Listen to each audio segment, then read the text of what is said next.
अस्सलामु अलैकुम रहमतुल्लाहि बरकातहू। अल्लाह ताला मेरे भारत, मेरे सऊदी अरब, मेरे फलस्तीन और दुनिया भर पर अमन सलामती, शांति, उन्नति नाजिल करे।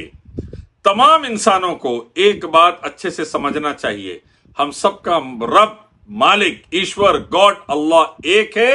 उसी ने हर चीज को पैदा किया, उसी ने इंसानों को एक माँ बाप से पैदा किया और तमाम को सामान्य एक स्टेटस पर पैदा किया और फितरत दीन पर, दीन इस्लाम और दीन फितरत पर पैदा किया। और जो नेकी करेगा, अच्छे काम करेगा, डरेगा रब से, उसी के रास्ते पे चलेगा, वो उसके सबसे करीब रहेगा। कर्म, एक्शन, इंटेंशन, नियत सही तो वो सबसे करीब रहेगा रब के। अब ये चीज हमको नहीं समझाकर समझाया गया है ऋग्वेद के अंदर का श्लोक, book number 10 chapter number 90 verse number 12 के ब्राह्मण को सर से पैदा किया गया है और क्षत्रिय को हाथ से, वैश्य को थाई से, शूद्र को पैरों से, फीट से। और यह बताया गया ब्राह्मण सबसे ऊंचा है। ये बताकर करोड़ों करोड़ों करोड़ों ओबीसी, एससी, एसटी को, आदिवासियों को बर्बाद कर दिया गया मेरे भारत में। 5000 साल से जुल्म पे जुल्म, तकलीफ पे तकलीफ ब्राह्मणों ने देकर बर्बाद कर दिया। ये ब्राह्मण मंदिर के पुजारी बन के बैठ जाते हैं, कोई और दूसरा नहीं बन सकता। तमाम धार्मिक काम यही कराते हैं, कोई दूसरा नहीं करा सकता। शादी हो, बच्चा पैदा होने पे मुंडन हो या मरने के ऊपर अंतिम संस्कार हो, सिर्फ ब्राह्मण करा सकता। पूरे त्योहारों को ब्राह्मण लीड कर सकता, दूसरा नहीं। अरबों खरबों रुपए डोनेशन में जमा कर कर खुद अपनी लाइफ खूब बना लेता है, जमीना खरीद लेता है, कारोबार कर लेता है, खरबों रुपए बाहर भेज देता है स्विस बैंक में। देश को, देशवासियों को गरीब और बर्बाद करके रखता है। 5000 साल से ये ब्राह्मण का जहरीलापन मेरे भारत को कैंसर की तरह खा रहा है। इसे ब्राह्मणवाद कहते हैं, मनुवाद कहते हैं। और इसको समझने के लिए आपको जानना होगा ब्राह्मण, स्वर्ण, सनातन, तीनों को समझना होगा। यह जातिवाद का जहर भारत के लिए, भारत के अर्थव्यवस्था के लिए, इकोनॉमी के लिए, भारत के ग्रोथ के लिए, भारत के विश्व गुरु बनने के लिए सबसे बड़ी आड़ है, सबसे बड़ा जहर। 5000 साल से दलितों पर जुल्म पे जुल्म। सामने वो मटका लटका के जाएंगे ताकि पसीना और थूक उसमें गिरे। पीछे कंबर पे झाड़ू बन के जाएंगे दलित ताकि उनके पैरों के निशान ना रहे। ब्राह्मण के, ऊंची जात वाले के घर के सामने से जाएंगे तो चप्पल नहीं पहन के जाएंगे, घोड़े पे, गधे पे बैठ के नहीं जाएंगे, गाड़ी पे बैठ के नहीं जाएंगे, मूछ नहीं रख सकेंगे, साथ में बैठ के खाना नहीं खाएंगे, चेहरा नहीं दिखाएंगे सुबह। ये दलितों की, एससी, एसटी, ओबीसी, आदिवासियों की छांव नहीं पड़ेंगी ऊंची जात वाले ब्राह्मणों पर। छांव, शेड नहीं पड़ेगा। उनके हाथ से खाना नहीं परोसा जाएगा। गांव के तालाब, कुएं पर ये पानी नहीं पी सकेंगे निचली जात वाले। ये ब्राह्मणों ने हाल कर दिया है।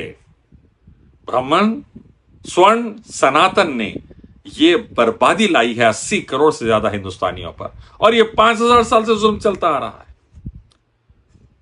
एससी, एसटी, ओबीसी और दलितों की और आदिवासियों की मां, बहन, बेटियां छाती ढांकने के लिए टैक्स देगी। स्कूल नहीं आ सकेंगे, कॉलेज नहीं आ सकेंगे, गुरुकुल नहीं आ सकेंगे, मंदिर में पूजा के लिए नहीं आ सकेंगे।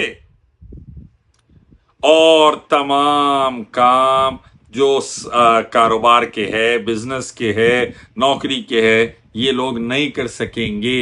ये कानून ब्राह्मण ने लाया है ऋग्वेद के book number 10 chapter number 90 verse number 12 से कि हम ऊंची जात के हैं, तुम नीची जात के। ये बोलकर 80 करोड़ से ज्यादा हिंदुस्तानियों को भिखारी बना डाले और खुद 70% से ज्यादा वेल्थ, माल पर बैंकों के जरिए, जमीनों के जरिए, इंडस्ट्रीज के जरिए, नौकरियों के जरिए कब्जा करके बैठ गए। सबसे ज्यादा जजेस जुडिशरी में ब्राह्मण, बड़े बड़े चेयर पे बैठे हुए, आईपीएस आईएएस ब्राह्मण, बिजनेसमैन इंडस्ट्रियलिस्ट ब्राह्मण, और बड़े बड़े जमीनों के मालिक ब्राह्मण। दूसरे पूरों को भिखारी बना के रख डाले। अब तो जंगला भी काट के ले रहे, पूरे एयरपोर्ट्स और रेलवे स्टेशंस भी ले रहे। प्राइम मिनिस्टर खुद गुलाम है उनका, सब। और BJP, RSS, VHP, Bajrang Dal ये ब्राह्मणवाद को सपोर्ट करते हैं।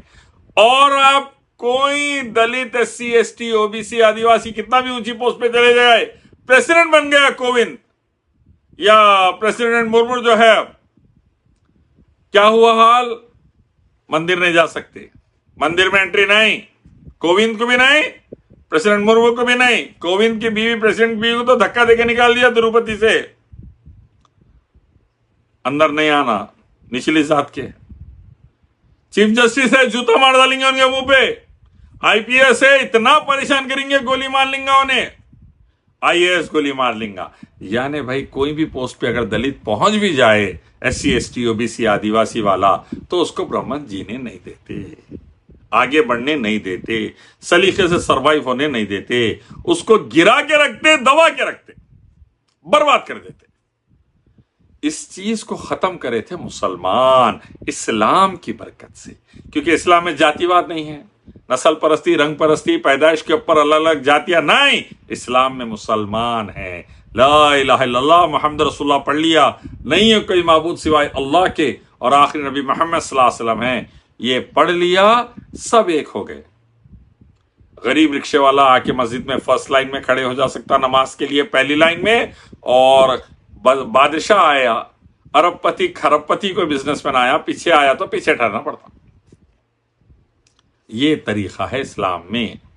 सब एक माँ बाप से पैदा हुए, नेकी करो रब के करीब जाओ, अच्छे काम करो रब के करीब जाओ, ये है इस्लाम। लिंगम, योनि, जानवर, पत्थर, मूर्ति, इंसान, मुर्दे, तागे, ताबीजा, गंडे पलितों की पूजा नहीं, एक रब की इबादत, सब सामान आगे बढ़ते जाते। ये तरीका है। इसको, जातिवाद के जहर को अगर भारत से कोई खत्म कर सका तो मुसलमान थे। अल्हम्दुलिल्लाह, अल्हम्दुलिल्लाह, अल्हम्दुलिल्लाह। भारत अल्हम्दुलिल्लाह मुगलों के दौर में 33% जीडीपी वर्ल्ड का सुपर पावर बन गया था। क्यों? क्या वजह से? जातिवाद नहीं था, इस्लाम था, मुसलमान थे अल्हम्दुलिल्लाह। और दूसरा जो सबसे बड़ा फैक्टर है कि मुसलमानों ने जब तक राज किया, ब्राह्मण दबे रहे। जहां से इस्लाम का, मुसलमानों का राज खत्म हुआ, फिर जहर शुरू। गुजरात में घोड़ी चढ़ा, एक बंदा मार डाले, मूंछ रखा मार डाले, पत्थर डाल के मार। आईपीएस ऑफिसर परसों हरियाणा में खुदकशी कर लिया, दलित, एससी एसटी का। दलित चीफ जस्टिस पे जूता फेंक के मार दिए। ये जहर आमतौर पर इस्लाम नहीं होने से फैलता है। वक्त आ गया तमाम हिंदुस्तानियों के लिए इस्लाम कबूल करें और ब्राह्मणवाद के कैंसर को, इस एड्स को भारत से, दुनिया से खत्म करें।